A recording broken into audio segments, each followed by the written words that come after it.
Alabama moving out of the Nick Saban era into the Kalen DeBoer era, and there's a lot of question marks about how he's going to be successful there long term. A lot of folks looking over the mountain and saying, okay, what do the next 3 years look like for him?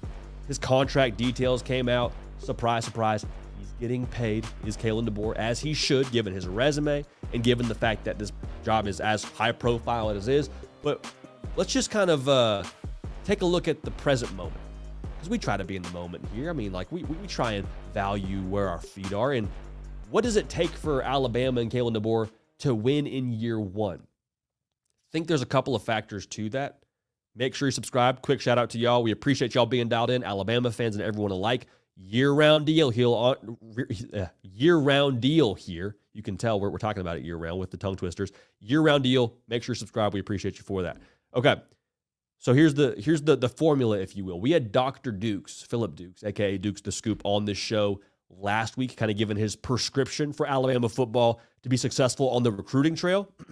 We're going to kind of walk that through prescription-wise for what it takes for success in year one. And the first part of this prescription is do things your way if you're Kalen DeBoer. Tell you what, they're already on top of that. Like, the media access used to be somewhere around 10 minutes for the good folks in Tuscaloosa for the local media. It's gone to like 30 minutes. They're playing music at practice. Previously, there was no music at practice. Do things your own way if you're Kalen DeBoer. He's already on that. And the thing I want to stress here is that's going to rub some folks a little bit of the wrong way, because you see Kalen DeBoer do something different than what Nick Saban did, and the immediate reaction will be, whoa, is that allowed? Is that going to equate to the results that Nick Saban got? Because Nick Saban, man, like, hey, greatest of all time, won a lot of national championships here in Tuscaloosa, and he didn't play music at practice. You didn't hire Kalen DeBoer to be a Nick Saban impersonator. You brought him to Alabama because he's 104-12 as a head coach. He's got a winning track record pretty much everywhere he's been. He did phenomenal things at Washington, phenomenal things at Fresno State. He won at the NAIA level. He knows how to coach ball. Now, will he be successful at Alabama? Remains to be seen, but I wouldn't question the methods of Kalen DeBoer. Let Kalen DeBoer be Kalen DeBoer if you're an Alabama fan. And so I'm encouraged already seeing the fact that he is taking Alabama into a new era with how he's running the show. He's not tippy-toeing around the way they used to do things and saying, okay, is this all right that we're playing music? Is this all right we got this kind of media access? We have tentative plans to get to Tuscaloosa, so another reason to be subscribed here. Hopefully we get to talk to Kalen DeBoer about all that, but the bottom line here is let Kalen DeBoer be Kalen DeBoer. That's phenomenal. He's already doing that. That's step one. The other part of this, this might be up there with the most important things to be successful in year one. There's a lot you have to do with adapting to your personnel offensively. Kalen DeBoer, you lose Ryan Grubbs. There's no way around that. That's a Ryan Grubb, not to be confused with Urban Meyer. The bottom line here is adapt to your personnel offensively. Even though Ryan Grubb has gone to the league, it's still a Kalen DeBoer offense. And there is no personnel that is more crucial to adapt to within your offense than your quarterback in Jalen Milroe. And I think Jalen Milroe, we've said it on this show a couple of times, I think he's your best option at quarterback. Is he your best option for this offense? Remains to be seen.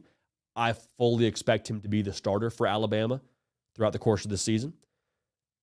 But when you look at the way that Jalen Milroe plays the position, and the way that Alabama has asked him to play the position, it's very different than what Kalen DeBoer has cooked with in the past.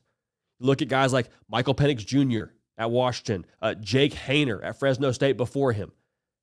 Kalen DeBoer's offense averages north of 40 attempts a game with both those cats.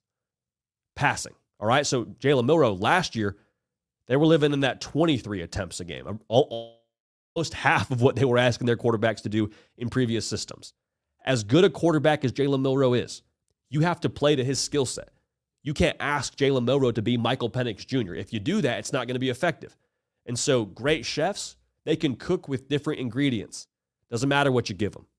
Give them, carrots and some cucumbers and some lettuce, and they'll make you the best dish ever, the same as if you gave them some ribs and some barbecue sauce. Like, it doesn't matter the ingredients. The same result is what they're going to give you because they're good at their job. They're good at using ingredients to get the right flavor, okay? That's kind of the same thing with this offense with Jalen Milroe. Can Kalen DeBoer adapt to his skill set, adapt this offense to his skill set to get the most out of him? All right. Now, the other part of this, which is, again, up there with most important, along with Jalen Milroe, you got to sustain the formula defensively for what it takes to win in the SEC. Because Kalen DeBoer, as good of an offensive mind as he is, as much success as they've had offensively, as an FBS coach the last couple of years, his defenses have allowed 25 points a game on average. Doesn't sound like a lot. It's not horrible, but what it takes to win in the SEC, a lot less than that.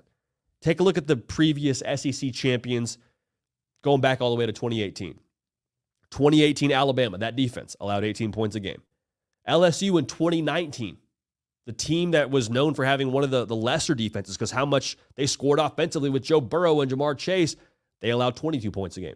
Still less than that 25 points a game number. Bama in 2020, 19 points a game. In 21, 20 points a game from Bama. Georgia in 2022 allowed 14 points a game. Like, you see where I'm going with this. There has to be a distinct edge on defense to win the SEC.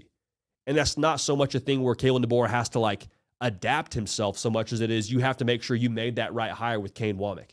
Now, that's not me making a definitive statement on who they hired. I'm just saying that's where the brunt of this responsibility is going to fall for them to be successful. Kalen DeBoer's defenses historically have not been up to par for what it takes to win in the SEC. Now, here's what I love about Kane Womack, man. He's going to let his defense play aggressive, be free-flowing, play instinctual. That's kind of the themes we're getting right now out of the early returns from Alabama's defense this spring, and that's phenomenal. But the key point for them this fall, for them to be successful defensively, to be able to be in that 22 or less points a game allowed to win the SEC, is how quickly his personnel gets comfortable playing in that scheme. Because when you're aggressive and when you play instinctually defensively, that's phenomenal. But if you're too aggressive, it leaves you open to busted coverages, to missed assignments, to big plays for an offense. You're not going to allow several big plays a game and win the SEC. It just doesn't happen. It's not going to mix that way, okay? So how comfortable they can get in this defense, I think, will be correlated to Kane Womack and how they're able to teach it and get their guys in position to feel like it's second nature within that scheme. Sounds simplistic, but I think that's going to be a major, major hinge point for them to win how they want to win in 2024.